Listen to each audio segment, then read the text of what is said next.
What's up mga Lodi? Eto na naman tayo guys. Papakita ko lang sa inyo yung nabili kong napakagandang items sa Shopee. Lazada pala. Yan ay ito. Di ba? So, grenade, airsoft grenade. So, nabili ko to sa halagang kulang-kulang 160 lang. Di ba? Not bad, di ba? So, sabihin natin bumili ka ng dalawa and then magagamit mo siya sa war games. So, yun. Okay, tignan natin ang item mga Lodi. So, plastic lang siya. And plastic and then, paano ba siya nagwo-work? Yun, may pin. So, syempre, huhugutin natin yan.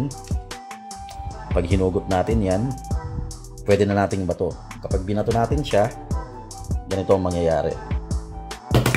Oop! Wala ganong puwersa eh. Try natin ng mas may impact. Yun, di ba? So, ang ginawa niya is parang itatapon niya yung mga bibis sa loob. Yan, ito. So, meron siyang tatlong parang, ewan ko kung ano to. Yan. Basta yan. Medyo malakas siya. So, itatapon niya lang yung mga bibis sa loob. Siguro sa tingin ko parang hindi naman siya ganun kasakit kasi yun, hindi naman siya parang yung AEG talaga ng mga bala, ganun. Hindi rin siya gas powered. So spring type lang siya. Yan. Parang itatapon niya lang talaga. Tapos syempre kung ibabalik natin, isa-isa natin ibabalik. Yan, ganyan. And then itong isa naman. Tapos balik natin yan and then ganun din yung pin. Babalik natin yung pin. Yan. So kung may pin, syempre hindi ito bubukas. Hindi siya tatalsik. And then sa pag-load nito mga Lodi, dito sa ilalim. Yan. So ikot lang natin yan, tanggalin. And then ayan, meron ditong butas yan mga yan Lodi. So kung may BB loader ka, lalagay mo lang dito yung mga bala hanggang sa mapuno. Tapos pag puno na siya, actually kahit hindi BB loader ibuhos mo na lang siya. And then yun.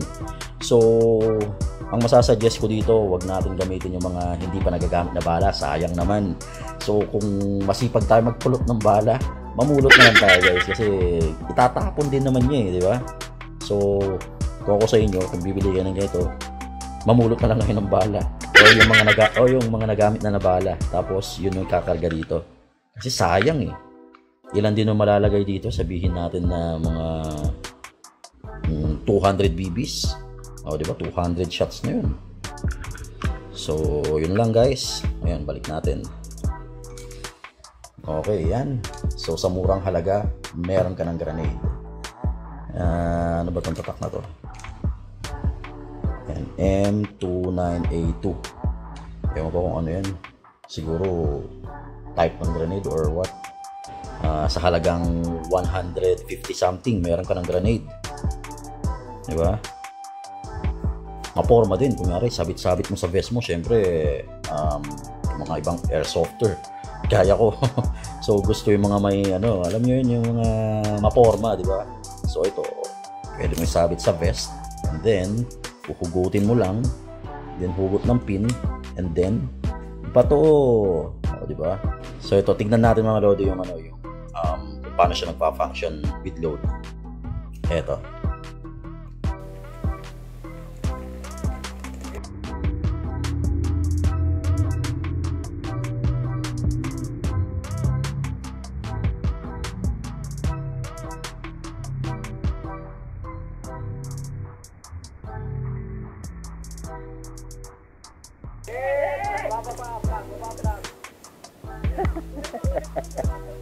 Actually cheap siya pero maganda siya para sa akin. Not bad for the price.